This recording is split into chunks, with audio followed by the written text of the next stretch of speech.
We're going to welcome Kelly McConvey. I can read. I did become a professor at one point in my life. Excuse me. Who's got a great paper on thinking about algorithms in higher education decision making. So Kelly, the floor is yours. Yeah. Hi. So I am Kelly. I'm a PhD student at the Faculty of Information here at U of T. I'm going to be talking about a paper that was just published at CHI in April, a paper I wrote with Dr. Shayan Guga and Dr. Anastasia Kuzmanek, looking at basically a literature review of the algorithms that are being proposed for decision making within higher education currently. So in this project, we set out to answer two key questions. What are the current trends in the design of algorithms in higher education, and how are human-centered algorithm and design approaches used in the development of those algorithms? What we've found and know is that algorithms are being increasingly used to make decisions within higher education institutions, both universities, public and private, and colleges, especially public colleges like here in Ontario. They're being used primarily to drive cost savings to institutions and occasionally to personalize services for students, using a lot of student data to do that. But they raise ethical challenges around surveillance, fairness, and interpretation of data, as well as privacy, which my colleague Yam will be talking about next. So to really understand this process of algorithm design within higher education, we went through a data collection, coding, and analysis process, which is sort of summarized here. So we looked using keywords, the higher education algorithm, predictive analytics, machine learning in the ACM Digital Library, and identified 9,038 papers for review. We removed 4,620 duplicates and screened 418 titles. And from there, 413 abstracts were screened using our inclusion criteria, leaving us with 62 papers in the end for synthesis, so 62 different proposed algorithms. The included papers were all peer-reviewed published work containing an algorithmic approach with a technical discussion of the data used. They used student data. That was one of the main things we were looking for within higher education, and were published between 2010 and 2022. We did find one paper published before 2010, which was in 1973, and it was a scheduling algorithm for a college campus, which is kind of interesting.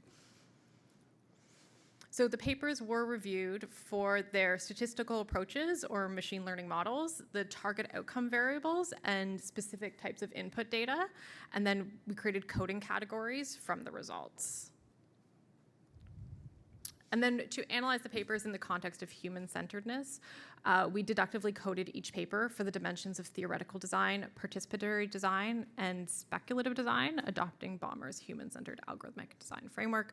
So Eric Baumer released a paper that has this human-centeredness framework that looks at papers to see whether they incorporate theory and ground the work in theory, whether they include participation from key stakeholders in the design of the algorithm and testing of the algorithm, and finally, whether they're speculative in nature, so do the authors of the paper or the designers of the algorithm speculate on what the potential for harm is downstream or opportunity. So next we'll look at our results. So here we have the use of input feature categories over time, and we found that the data is getting much more personal. The proposed models increasingly rely on individual student data, like GPA, enrollment, or pathways data, and learning management system activity as input features. So GPA were things like course grades, individual assignments, and then overall program GPA, both coming in from high school or obtained in the first year of university or throughout their entire university career. Enrollment and pathways data looked at things like what courses do they have left before they completed their degree, what courses have they taken before, what requirements are left. And then learning management system activity are the clicks and logins and video watches and downloads of reading material that all happen on your learning management system. So like here at U of T, it's corpus. So all of that information is tracked and used as a proxy for engagement within these algorithms. The number of papers that use protected classes like age, race, gender, and disability status, we also saw had grown significantly, and that's that blue line there. which is sort of an interesting thing when you think about race being used as a predictive measure in higher education. Here we've seen the proportion of papers by computational method over time. So we can see that the papers in our review are moving away from sort of like simplistic systems like rule-based systems or statistical methods and moving over towards deep learning and machine learning. And we have every reason to expect this will continue to grow, especially with GPT-4 and generative AI technologies like that. This move was concerning to us because, statistical methods and rules-based systems are quite simple to interpret. The reasonings behind them are often quite clear, whereas when you get into the deep learning territory, it becomes very difficult to interpret or explain the results of an algorithm.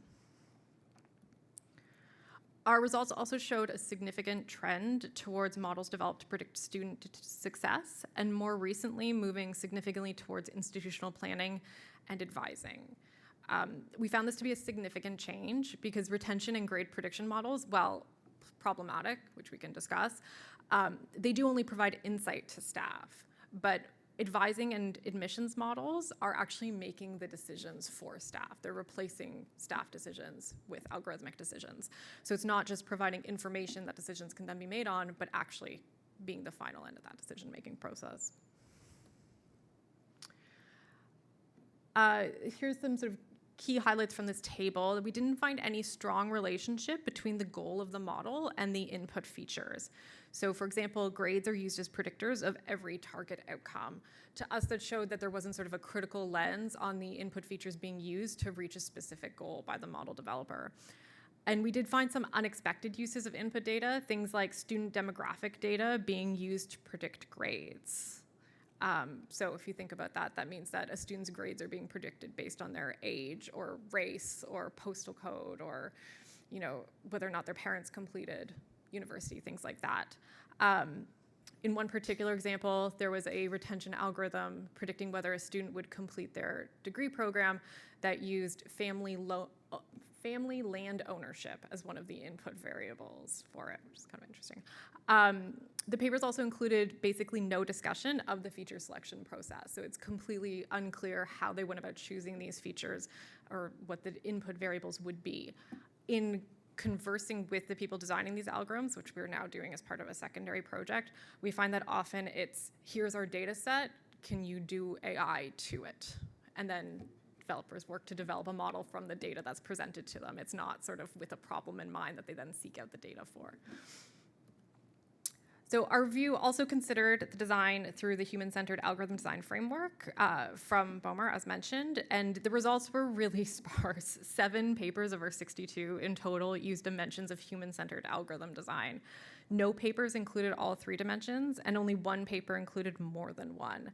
And there was no clear relationship between the coding categories and the human-centeredness of the model. We were sort of expecting to see like an admissions model or a retention model to be more human-centered, and we just didn't see that relationship. And the papers that were human-centered made a point of specifying that they were taking a human-centered approach to this, or an ethical approach. So finally, we'll discuss some challenges and opportunities that we identified in our research. We found 3 major needs from the trends: the need to establish valid and theory-informed ground truths, the need to consider interventions within the algorithm design process, and the need for governance as algorithms move from identifying and informing to decision-making. And we'll discuss each of these in detail.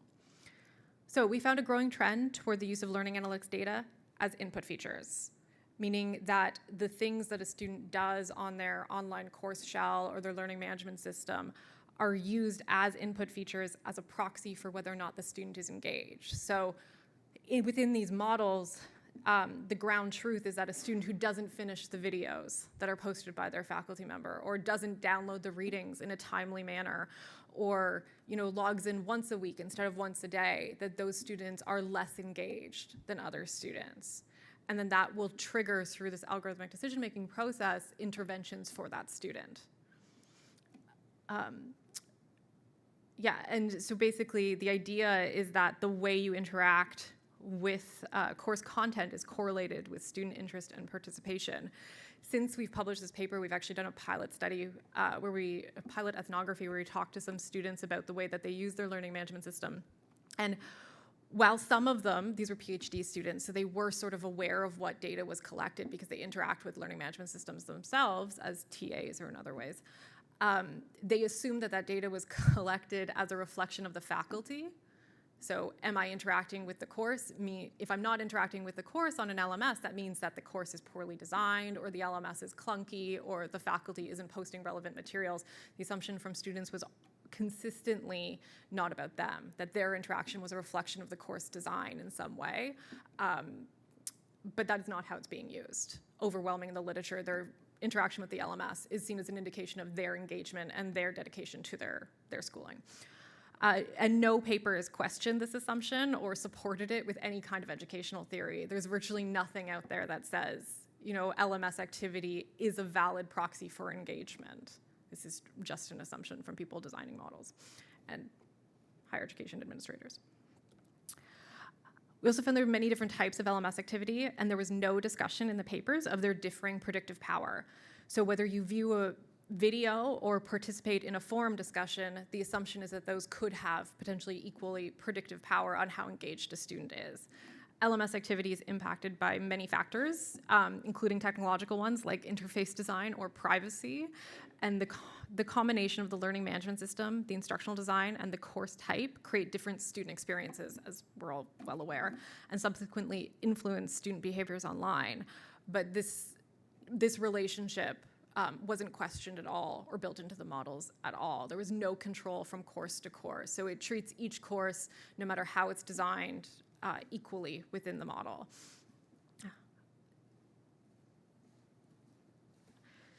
So beyond incorporating educational theory in the design of algorithms, we found that more collaboration with education subject matter experts and social scientists is needed. As I said, there was no theory in any of these papers. It's not like educational theory is a new area of research or new area of expertise, but that literature, we didn't find any example, I think one example of it being cited, and the design of the algorithm being based in that theory. Doing so would enable a more critical analysis of the LMS activity, and definitely more research is needed to understand the relationship between LMS activity and engagement and whether that is actually a valid proxy.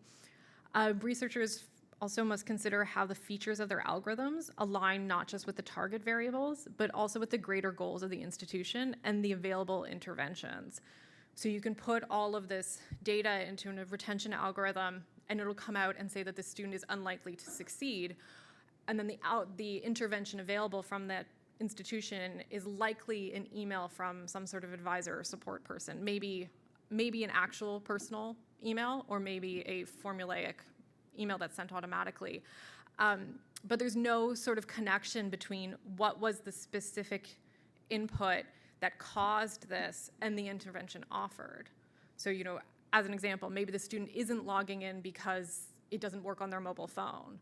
Well, the intervention then isn't talking to them about other ways to access that material, Or maybe the student was flagged because their high school grades were really low.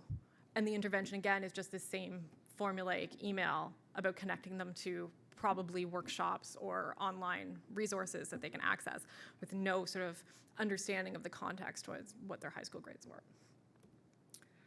Many of the papers that we reviewed focused on grade prediction and retention, identifying students that are deemed likely to fail. It's by far the most common type of paper, but few of them consider the interventions that are available and should be offered to students. None of them looked at if those interventions are effective or how they should be evaluated, or the institution's legal or ethical obligations to provide interventions once at-risk students have been identified. We found no meaningful discussion of the relationship between the predictors used and the available interventions, and the retention algorithms in our review were only evaluated by the model's performance during prediction. And to me, that was one of the most alarming findings. We didn't find any literature demonstrating that these models have been effectively used within a real-world institution. The algorithms are designed entirely within data science silos with little consideration for the role within the institution or as part of the greater student experience. So built by a team of data scientists, if the algorithm scores with a high accuracy rate, it's considered effective. It doesn't seem to matter whether those interventions that they then send out to students actually result in students succeeding. That is completely disconnected from the design process. And finally, even more concerning is the move from retention and grade prediction towards pathway advising and admissions, where the potential for a more direct and limiting impact on students is prevalent. So algorithms in higher education are moving beyond the ability to simply provide insight to institutions, but to actually make the decisions for them. So they're no longer this source of information and an extra data point to use in evaluating case-by-case decision-making, but rather replacing that process entirely. So we expect to see this trend continue and the use of algorithms expand beyond its current scope. And in our opinion, definitely these results suggest that more governance is needed. It's certainly technologically possible to leave student decisions in the hands of algorithms, but whether it's desirable for algorithms to shape students' academic experiences is a legal, ethical, and pedagogical question, and frankly, one that should probably be posed to students, and overwhelmingly has not. So our review was limited to papers published in the ACM Digital Library between 2010 and 2022. We certainly might have missed algorithms published outside this time period, like ones published in other libraries or ones that are being created by third-party companies and are privately owned and not available for, not publicly available as research.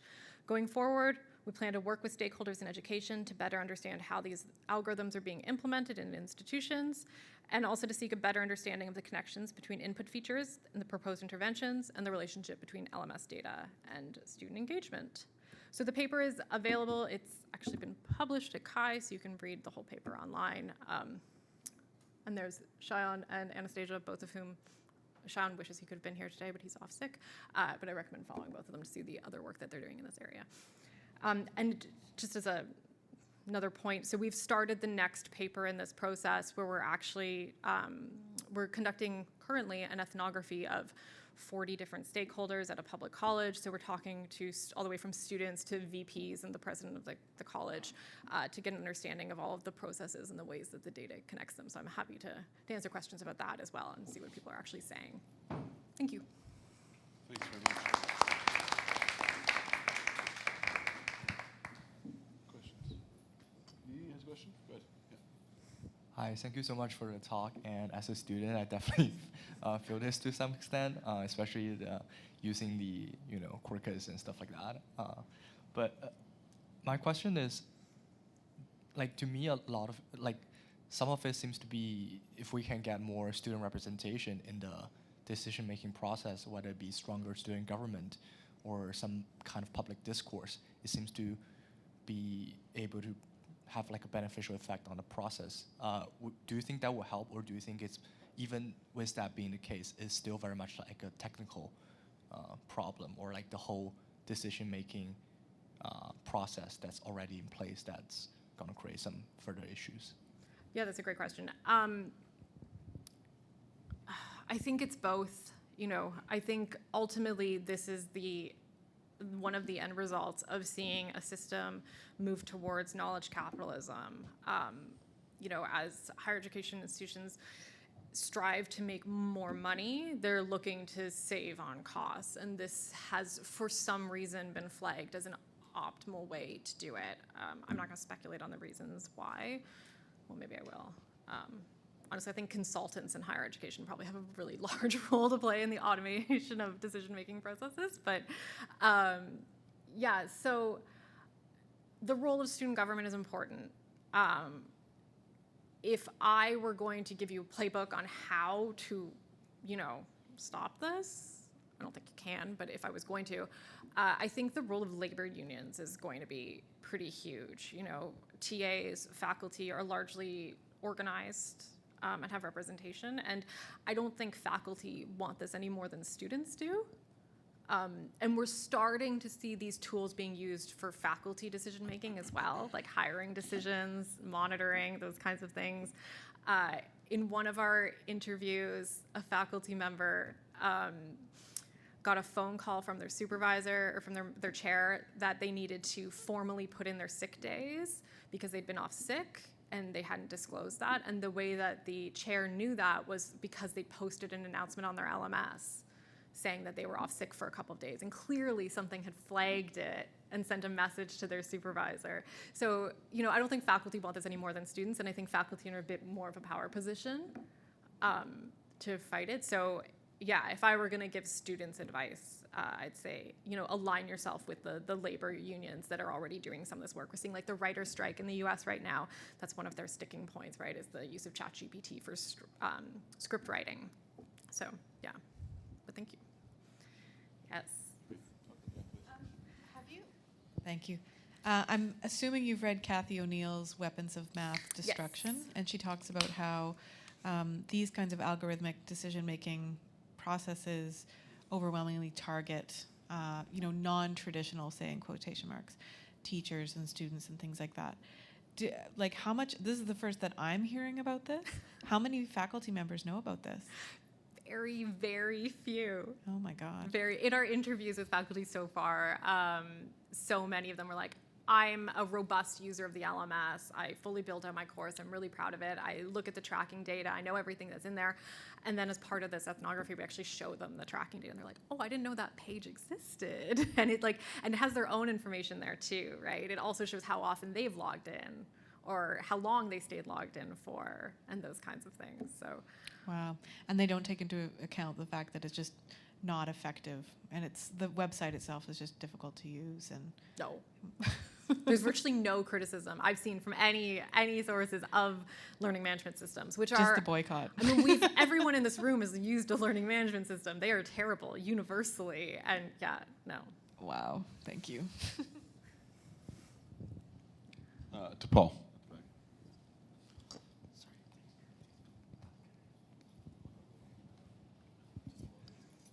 Thank you. As you began your talk about when your first evidence was, I remembered must have been in 1972, the president of the Engineering Society, student, and I, on the governing council, made a scene about the index that engineering was using to admit students and a negative correlation for doing well in grade 13 English, and demanded that they take this out and recalibrate it so as not to penalize people who could actually read and write, as evidenced by grade 13. So this has been around for a while, and indeed it was an admissions decision. I'm curious with your data model about how you get rid of the noise, because faculty are like notoriously independent. Mm-hmm. And we have arguments with the bell curving police. If, like, we're adjuncts and we have no power, but sort of, well, I'm sorry, we don't give A minuses to people that should have B minuses. Well, you have to. So that I would have thought that there's a lot of noise from that. And then in terms of engagement, students or people learn and absorb information in different ways. Some people want to look at videos. Some people want to read papers. Some people want to hear a good talk. And so the engagement with the LMS may not reflect how students choose to learn and get information, no matter what professors do. And frankly, not all professors are good at putting stuff into LMSs, which would be a matter of sort of, well, I'd love to look there, but it's lame. So I'm going to spend as little time as possible, except when I have to put in my paper, or when I have to do a quiz. So to what extent do you think that, and I know that the use of the term noise in machine learning is controversial, but how do you look at your training data and then run it through the algorithm? Or how should it be done? Yeah. In a way to correct for things that, because there are so many people involved, faculty, students, LMSs, that there may be not a lot of valid information hiding there. Yeah, so a few different things. There's a lot of really good points there. So first of all, just as a point, I don't have one of these models. I wouldn't build one of these models. So it's not my model, but someone else's model. I think one of the answers to those questions is it came from how these models came to be. And from what I've seen is there was a time when there were a lot of professors and other people playing around with machine learning, 10, 15 years ago, who had access to student data, and a retention model was sort of like low-hanging fruit for a fun modeling project. And that's why we saw so many of them. I don't know that this started with a drive to really, do anything beyond play with student data. And that's still sort of what we're seeing. Within institutions, we see two different types of models. We see the third-party ones that are already built into like recruitment systems or like customer management platforms and things like that, CMS systems. So those very opaque third-party systems that universities and colleges are buying without even realizing what the tech underneath them is. And then we see the ones coming out of university data science and college data science departments or like institutional research offices, which tend to be, one usually guy, if I'm being honest, one guy who has sort of just been tasked with modeling stuff without any real direction or drive. So there is a ton of noise. There is a ton of noise. And I don't think it's being accounted for at all, I mean, anyone who's been anywhere near a classroom knows that an A is not an A is not an A when you go from class to class or program to program. But we exist in a system that already sort of treats them the same. So this is an extension of the way we already approach education, which for our research site, for our ethnography, is a public college here. And one of the things I find so interesting about using it is they have this huge push to UDL, which like universal design for learning, which, as you say, encourages different modalities with the same information. And then they have this huge push towards indigenization, which is a move away from grades and a move away from like the sage on the stage or whatever you want to call it. And these traditional like colonial methods of education. And then at the same time is turning to algorithms for their decision-making process. So, it's beyond noise. It's actually a disconnect between the institutions, all very valid and real values, right? That aren't sort of, the connection between them isn't being seen at all. So, thank you. Hi, thanks very much. I just had a question going back to the sort of the corpus, what can be seen for student activity. As a TA, I fielded several questions from students who do know about this and were concerned, for example, that if they watched the prof perhaps at a higher video speed rate, this is during the pandemic for online learning, that it wouldn't show that they were as present as other students. And I'm just wondering, I know I gave my answer to the student about what matters for the course, but I am curious if there is that level of watching in a data specific way, if we were looking at sort of metrics for evaluation, I guess, or if I'm misunderstanding what the prediction piece would be in that case. So the data is there. It captures the fact that a student watched it at 2 times speed or 1.5 times speed. Whether it's being used is going to vary from institution to institution. I haven't seen an institution get that granular in their modeling, but I feel comfortable saying that if the data is there, someone's going to find a way to use it. And the stress from the students was real about that in different places, about where to perform, so almost like trying to reverse engineer the course. And there's 2 different concerns there. There's the use case where the institution itself is developing or buying a predictive model to flag groups of students or look for trends or look for problematic classes or like flag individual students. There's that whole predictive modeling, piece that exists in the machine learning space, which is very real. But then there's also instances of, a student asking for an extension and a professor going in and looking like, well, do they look at the stuff online? Have they looked at this assignment? Have they opened the reading connected to it? Because that's going to impact whether or not I want to give them an extension. And I don't know if one of those is better than the other, but they are being used for both those purposes simultaneously. Thank you. If I this is super interesting for a couple of reasons. One is because I happen to have a job at a school where ultimately I've got responsibility for recruiting students, and we've got to weed through 1,200, 1,300 applications a year and get it down to a certain number, and we're looking for students who have tangibles and intangibles and in funny ways, right? And then I've done a lot of work on kind of algorithmic decision making. I'm always kind of wondering what our proper normative base. I just want to hear your reflections on this. what our proper normative baseline is for how much bias we're willing to accept. Because having, for example, served on, just to shift a little bit, like 16 faculty search committees over 13 years, like we look through CVs very quickly. We queue on all sorts of stuff. Where did you get your PhD? All sorts of stuff, which is not complete noise, but it's a rough and ready signal at best. And then we're humans who've got all sorts of ingrained biases of all sorts, right? Ones we know, ones we don't know.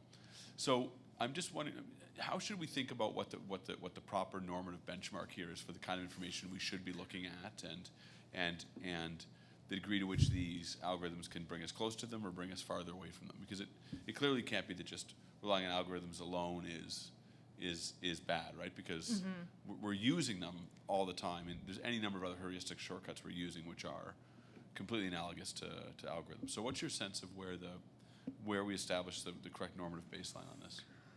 Ooh, that's a tough question, but a good one. I'm going to provide a really dissatisfying answer. So we didn't have a good normative baseline for the bias we thought was allowable before we started automating these processes, right? So we don't have a best practice. I think every institution in the world was grappling with this before we started using algorithms for this process. And the move to algorithms have moved us even further away from being able to define that. What I think, though, what's important about this process, or remembering, and I'm not going to answer your question because I don't know, but is that, when you develop a model to automate a decision like that, you're formalizing the values that the institution uses to make those decisions without generally questioning them first.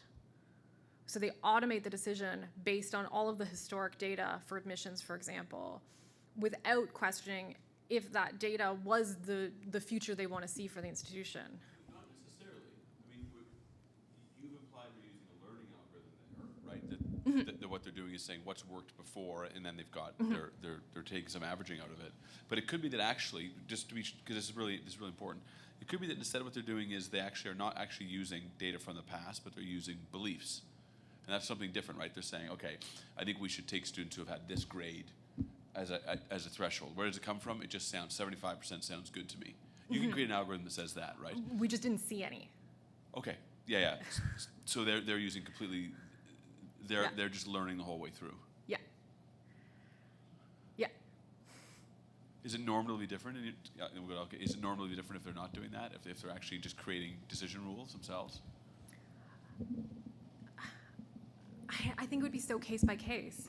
I think there are probably departments and institutions that have really formalized case by case decision making processes that are really valid, and then other ones that have really formalized processes that are really biased.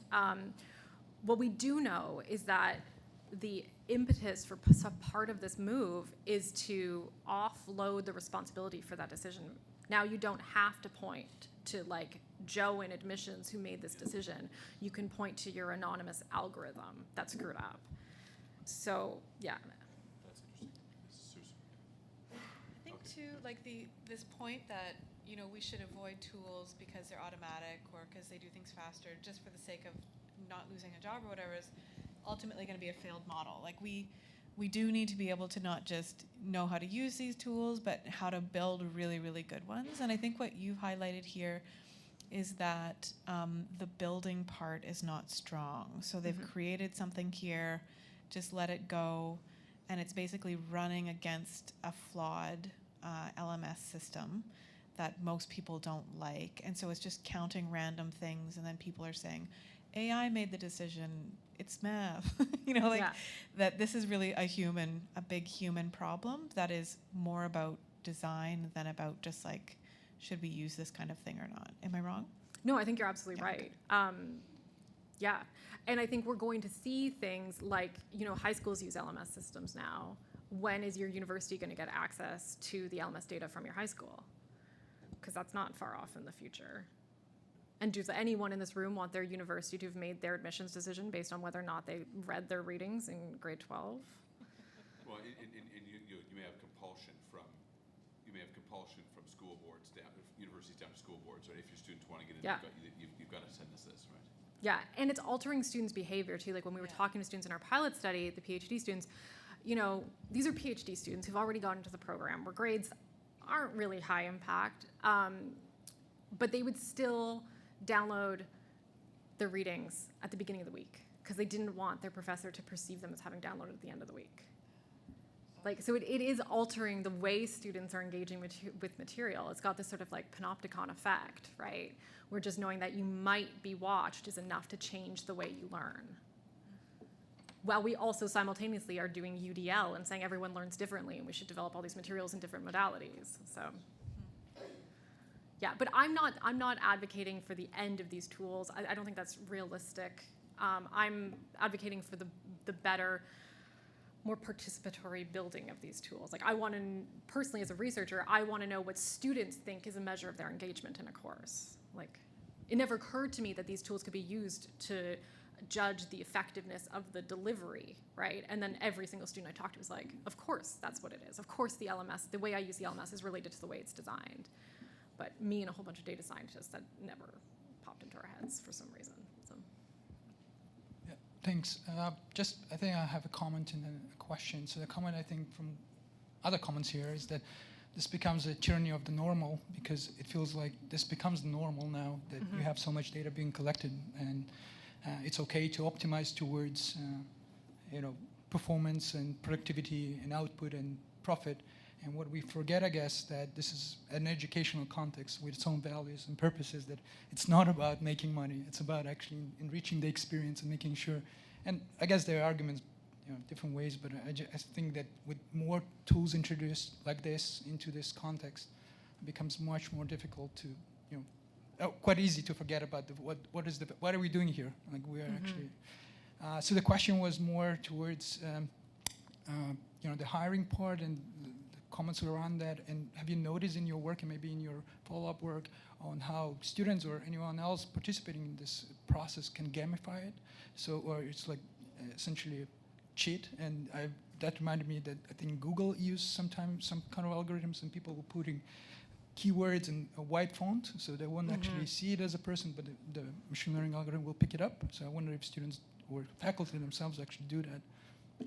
I haven't seen it yet, but I am sure we will. I'm sure we'll get there. If they're a tenacious group, those students.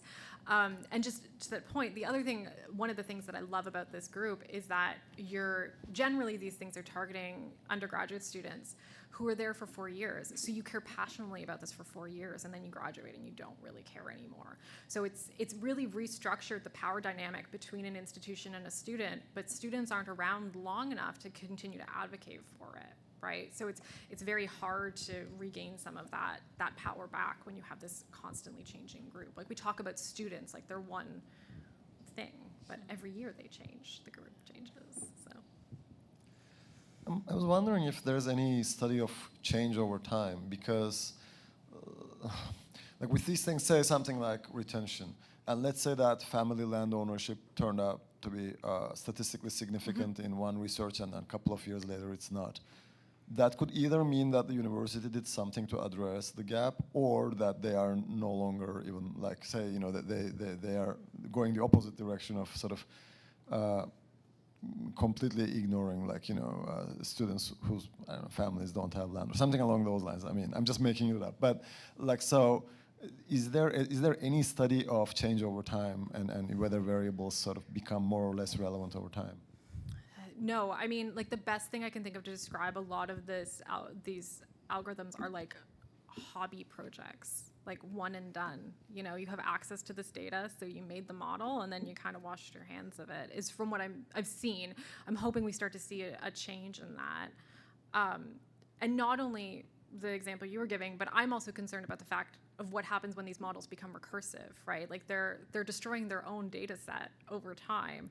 10 years from now, the only people in their data set will be people who were admitted by an algorithm. So how do you continue to model on people who've only been admitted by an algorithm? you just can't, right? So there is also sort of this recursive nature to it, which from what I've seen, institutions aren't giving any thought to like a supplementary process as well, right? Like, okay, we have the algorithmically admitted students, and then we need this other group that we admit for other reasons who may not have been caught by the algorithm. So do you see examples where it's being used more as a decision support than a decision maker? And like what kind of efforts are being put in certain places around validation and trying to test some of the assumptions that are behind this? So I think one of the best examples are the sort of like the original retention algorithms where in the schools that we're doing our research, they're called success advisors. So they basically get a flag, on their dashboard saying this student was flagged as being potentially a risk for failure or for not being successful is what they call it, but they mean failure. And then that success advisor will reach out to that student. Not passing. Yeah, exactly. We'll reach out to that student and find out what's going on, and that's a pretty good model. Like you get one-on-one contact with an advisor who you may not have otherwise had, and maybe they're reaching out at exactly the right time, So I think if you look at it, siloed like that, it's a good example. But those resources are very scarce, and we know that. And it's not like the money saved from this algorithmic process is being reinvested into more advisors to do more of the legwork. Like that's not where it's going. So I'm scared of the students who don't get flagged and now don't have access to those resources. Or I'm concerned about the day that as a faculty member, I reach out and say, I'm worried about the student, and they say, well, the student wasn't flagged by our model. So it's still too early to see these harms, but there's no, I feel like speculative is sort of an unfair word, but to the human-centered framework, that's the way they talk about it. There's no sort of speculation about what the impacts within like what is a very connected closed system could be larger, But yeah, that's probably the best example I've found. And there are some perfectly harmless ones. There was one that was like, I thought was really cool. It was a dental surgery like VR tool that was graded algorithmically based on how far off the student was. So there's absolutely like innocuous, great uses of this technology. But there's no line being drawn. There's no guidelines. It's all just falling under university privacy policies. There's no specific like data science policy or algorithm policy. It's all just like, we collected your data in a way that's allowed, that you tacitly agree to when you enrolled in the school that you need to go to. So, yeah.